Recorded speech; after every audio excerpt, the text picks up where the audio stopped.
Breaking news, Elon Musk and I agree with each other.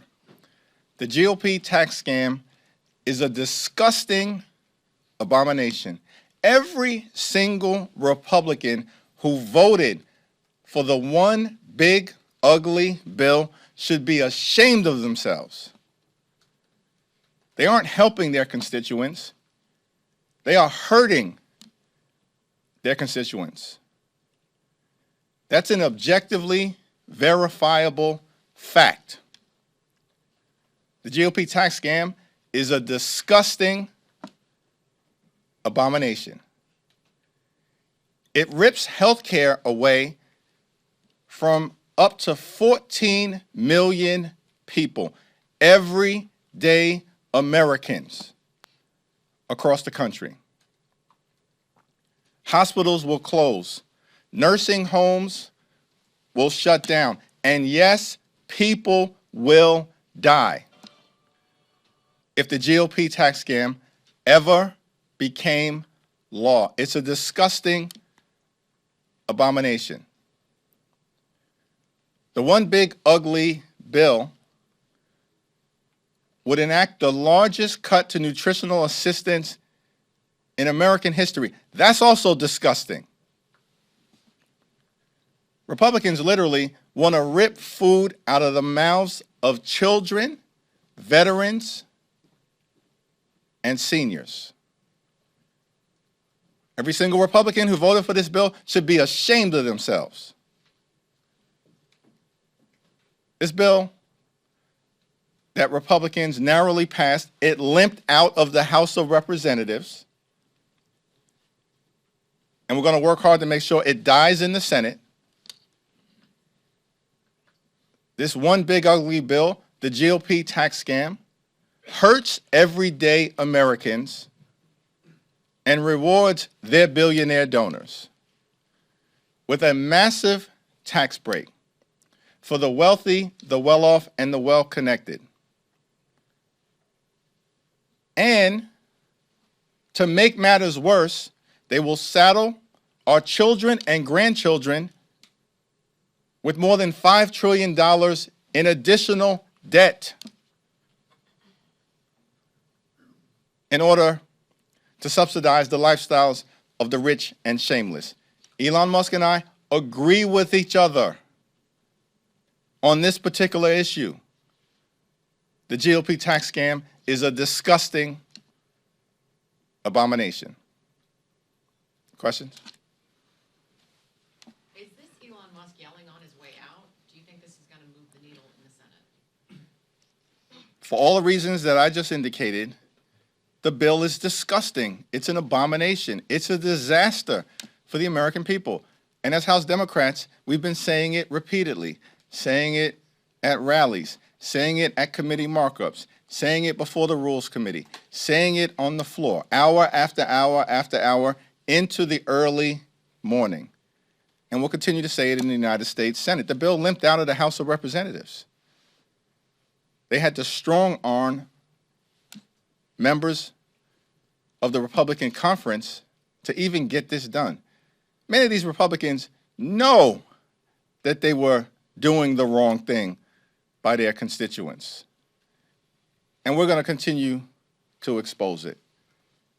Before Elon Musk decided to weigh in, the American people understood the deal. In every single poll that has come out over the last 2 weeks, the Republican one big ugly bill is deeply underwater. It is unfavorable by 8 points, 10 points, 15, 16 points. Every single poll across this country that has come out over the last 2 weeks, the American people have rejected the Republican one big ugly bill. And we're just getting started. Oh, I'll go. I'm sorry. You guys were late on this side of the room. Thanks, Mr. Leader. Speaker Johnson implied that part of the reason Musk might be opposing this has to do with the getting rid of the EV tax credits. What do you think about those tax credits that benefit this particular billionaire and his company in Tesla? The clean energy credits that were part of the Inflation Reduction Act actually have had a significant benefit in terms of economic activity all across the country, particularly in red states and congressional districts represented by Republicans. Standing up a clean energy economy lowers energy costs, helps to protect the environment, and combats the climate crisis with the fierce urgency of now that is necessary, while at the same period of time creating jobs and generating economic activity. Republicans decided that they want to detonate these clean energy credits. I haven't spoke to Elon Musk. I'm not sure what the reasons are for this extraordinary statement, but we're in complete agreement. The GOP tax scam is a disgusting abomination. And yes, the repeal of the clean energy tax credits is one of many reasons why the Republican one big ugly bill is a complete and total disaster. These extremists can't even defend it. So you have the senator from Iowa say, in response to a question that was heartfelt about people dying prematurely because they're going to lose health care coverage under the GOP tax scam, that everyone's going to die. Yes, Joni, we know, the American people know that at some point in their lives, they are going to pass away. The cause of death should not be Republican cruelty. The cause of death should not be this disgusting abomination of a bill. The cause of death should not be the reckless Republican effort to rip away health care from millions of people and rip food out of the mouths of starving children or veterans in the United States of America. Has your caucus come any closer to making a decision on how to respond to the red line being crossed of Congresswoman McIver being charged or the potential threats against other members? There are ongoing conversations. First and foremost, what's important is that we stand strongly and firmly behind LaMonica McIver.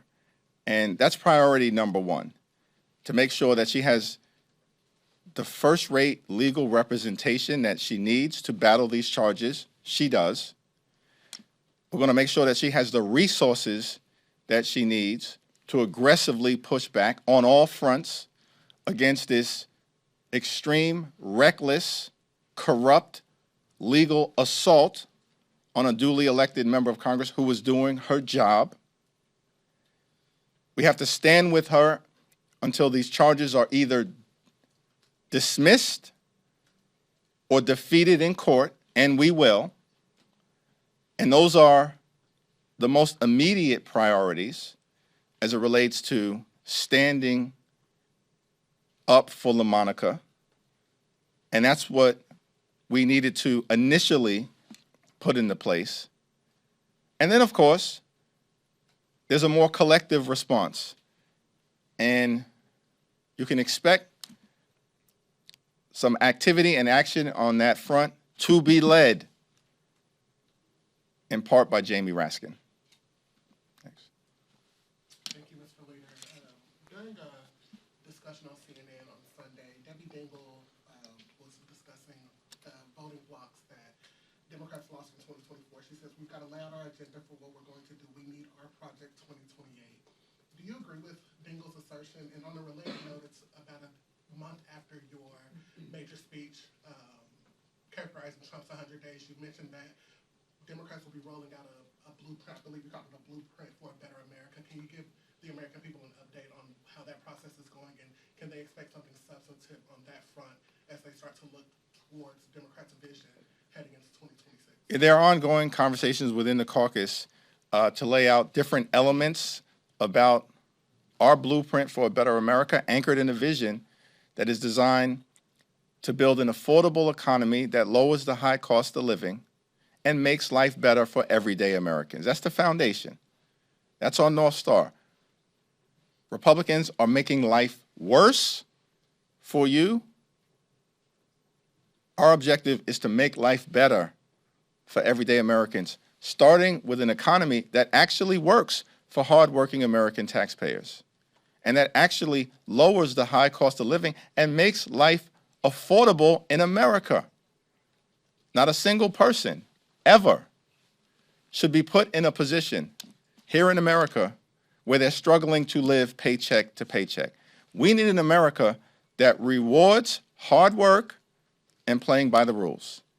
So over the next few months, you'll see House Democrats collectively, after input from every element of the caucus, the progressives, the New Dems, the Blue Dogs, the entirety of the ideological spectrum that is the gorgeous mosaic of the House Democratic Caucus, is going to be a part of this process so that at the end of it, we're able to articulate a values-based vision for the type of America that House Democrats are fighting to bring to life. Debbie Dingell saying that Democrats need a Project 2028. A response to that? Well, Republicans are aggressively trying to destroy America as we know it and end the American way of life. That's what this Donald Trump effort has been all about, which, by the way, the American people are rejecting. Despite all of the talk of this so-called big mandate, this guy is the most unpopular president after 100 days in office in modern American history. So much for your mandate. And then your signature bill, this disgusting abomination, is also unpopular before Elon Musk spoke up. And so Project 2025 is a disaster for the American people. It's a reason why the American people are running away from Republicans. But of course, that's one side of the equation. The other side of the equation is how do we rebuild the America that Donald Trump is trying to break in record time. And that's an effort that we as House Democrats look forward to being a part of as we move forward. We'll go to the back row. Thanks. The crypto industry spent heavily in 2024, a lot of key races across the country, and they're expected to do similarly in 2026. You've seen, some internal divisions among Democrats in the Senate and the House around this crypto. Are you concerned at all at the spending and its potential influence on legislation? Well, crypto spent both for Democrats and Republicans.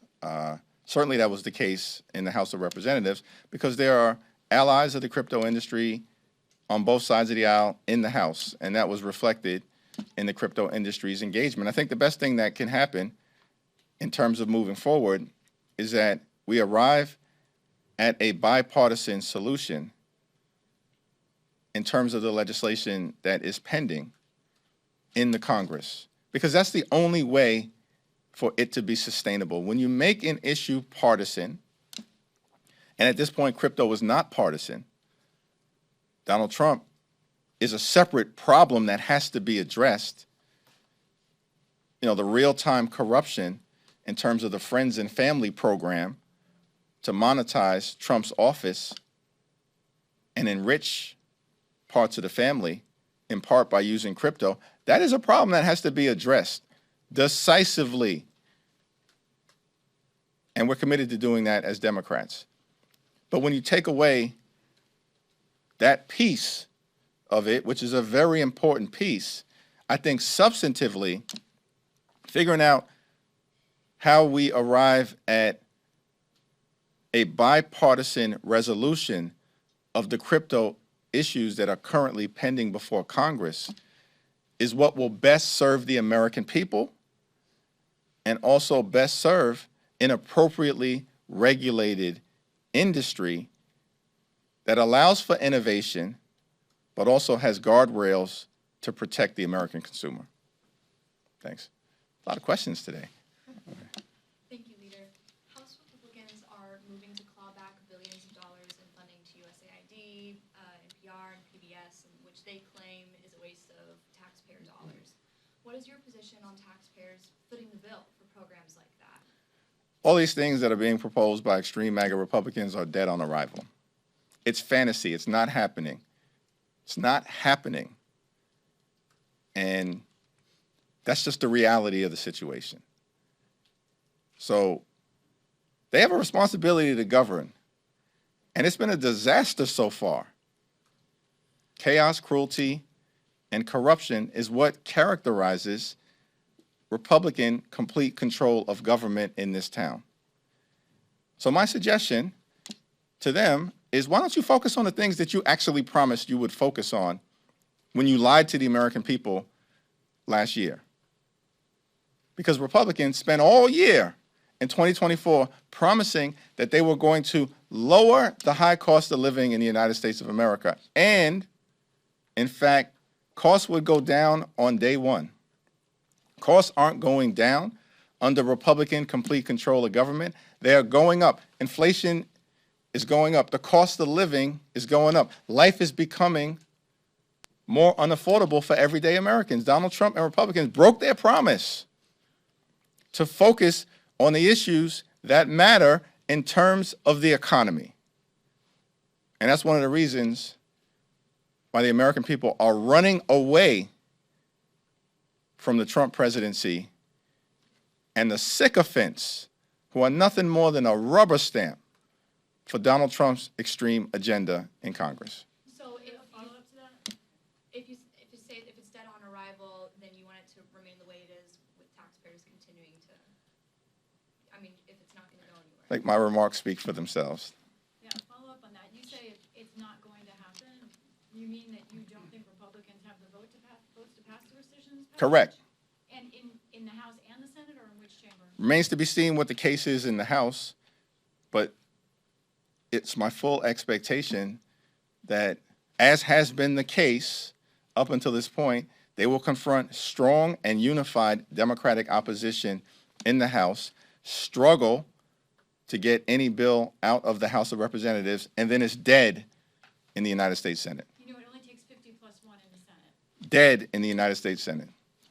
Thank you, Mr. Leader. I just want to ask you about some reporting that we just published. CBS News has learned that the U.S. Navy is considering renaming multiple naval ships after civil rights leaders and prominent Americans, among them the USNS Harvey Milk, which of course this is coming during Pride Month, but other potential vessels include the USNS Thurgood Marshall, Ruth Bader Ginsburg, Harriet Tubman, Dolores Huerta, Lucy Stone, Cesar Chavez, and Medgar Evers. I know you've been quite critical of the Defense Department and the Defense Secretary on issues of diversity, so I just wanted to get your reaction to that. It's a complete and total disgrace. It's an utter abomination in terms of the extreme MAGA Republican effort to continue to erase American history. And we're not going to allow it to happen. And you wonder, why do these far-right extremists who are utterly unqualified for the jobs that they currently hold in the United States government exhibit A, Pete Hegseth, the least qualified Secretary of Defense in American history, and this guy's leading the charge? It's a joke. You're not qualified for the job that you have. You didn't get that job on merit. And so here's what the outcome is going to be. Every single time they've raised this issue and tried to cancel a part of our history, they've had to walk it back. Because the American people, aided and assisted by Democrats, have aggressively pushed back. They tried to cancel Harriet Tubman. We reversed it. They tried to cancel Jackie Robinson. We reversed it. They tried to cancel the Tuskegee Airmen. We reversed it. They tried to ban hundreds of books in the Naval Academy. We reversed it. Every single time the extremists have tried to cancel certain parts of American history, the American people have risen up and said, no, it's not happening. And the MAGA extremists have chickened out. They are supposed to be tough guys. They regularly are pushed back. And they will again if they try to move on renaming these Navy vessels. Thanks. Leader Jeffries, you had said after Congresswoman McIver was, I think you said, physically accosted by ICE officials that you wanted them identified, the officials that accosted them. Have they been identified, and what do you expect from, or do you want agents that were harassing Jerry Nadler's staffers at his district office also identified?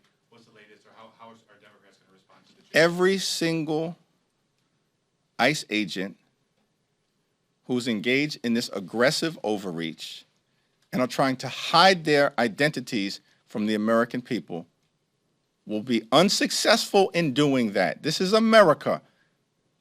This is not the Soviet Union. We're not behind the Iron Curtain. This is not the 1930s. And every single one of them, no matter what it takes, no matter how long it takes, will of course be identified. That, in fact, is the law. And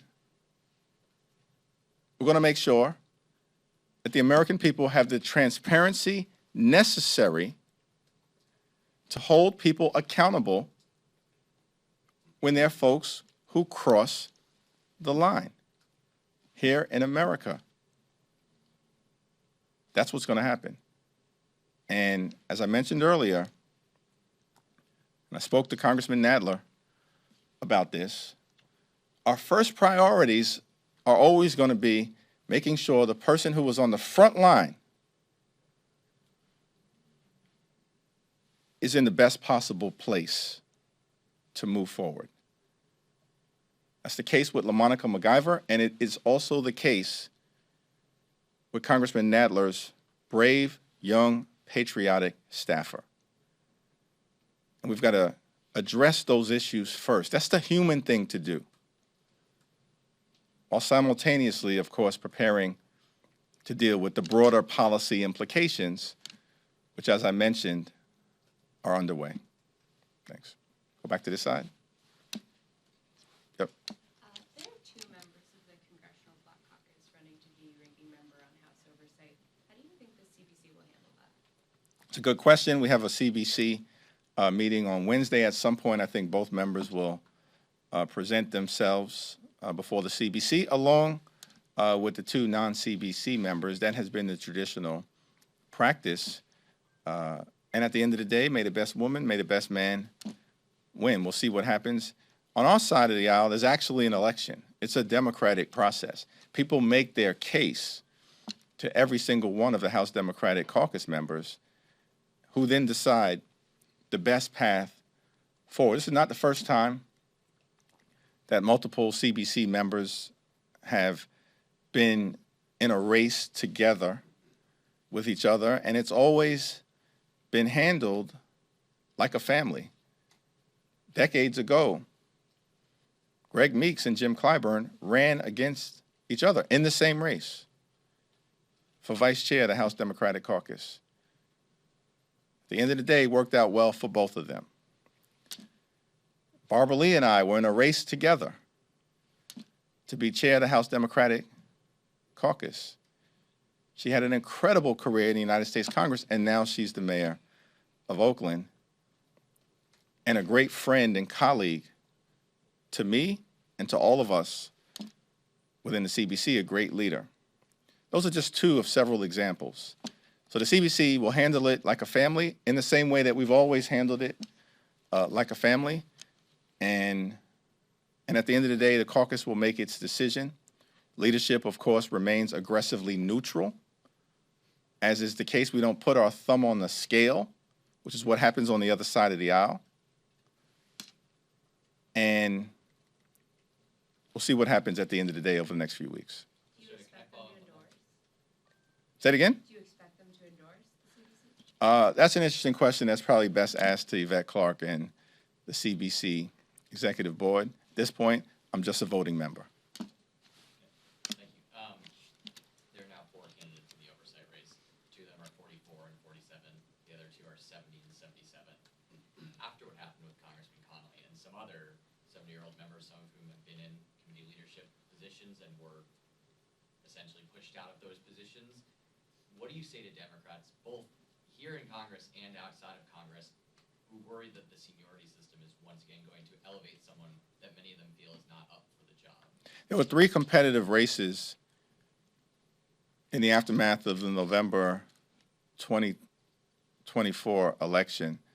Competitive race for the Ag Committee leadership, a competitive race for natural resources, and a potentially competitive race to head the Judiciary Committee, ultimately resulting in Jerry Nadler, a great former chair, making the decision to stand down, and Jamie Raskin, an amazing leader, enabled to step up. So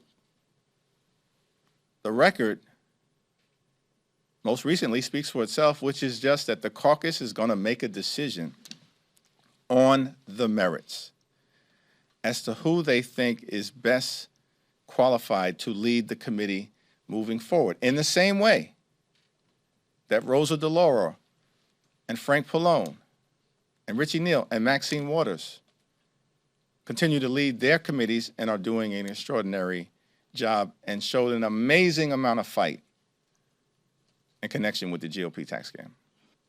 Thanks. Thank you, Leader. With Democrats vowing to fight the one big beautiful bill as much as possible, do you Ugly bill. believe there should be any pressure on Leader Schumer when it comes to trying to block this bill?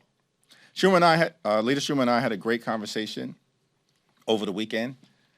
His caucus is ready, willing, and able to meet this moment under his leadership, and I expect strong, forceful, principled, and unified Democratic opposition in the United States Senate. Last question. Thank you, Mr. Leader. So these past couple months, you have, in your messaging, been attacking Elon Musk and at times even using him as a proxy for Donald Trump himself. Now that you supposedly agree with him in opposing this one ugly bill, like you call it. Not supposedly, actually agree Okay, so now with that him. you agree with him, are you concerned that undercuts your messaging against Elon Musk all along? And, why should voters believe you after this? I don't quite understand that question, actually, but, you agree with someone when you agree with them. You strongly disagree with them when you disagree with them. And on this particular issue, the bill is a disaster. The fact that I agree with Elon Musk that it's an abomination should not be unclear to anyone based on weeks of Democrats aggressively pushing back against the one big ugly bill. I'm not revealing any secrets. In fact, I'm stating the obvious. The bill is an abomination. It's a disaster. Republicans should be ashamed of themselves. I don't know why Elon Musk made the decision to make this statement, but he's not wrong. He's not wrong. This bill will be a disaster for the American people, and it should be stopped in the United States Senate. Thank you.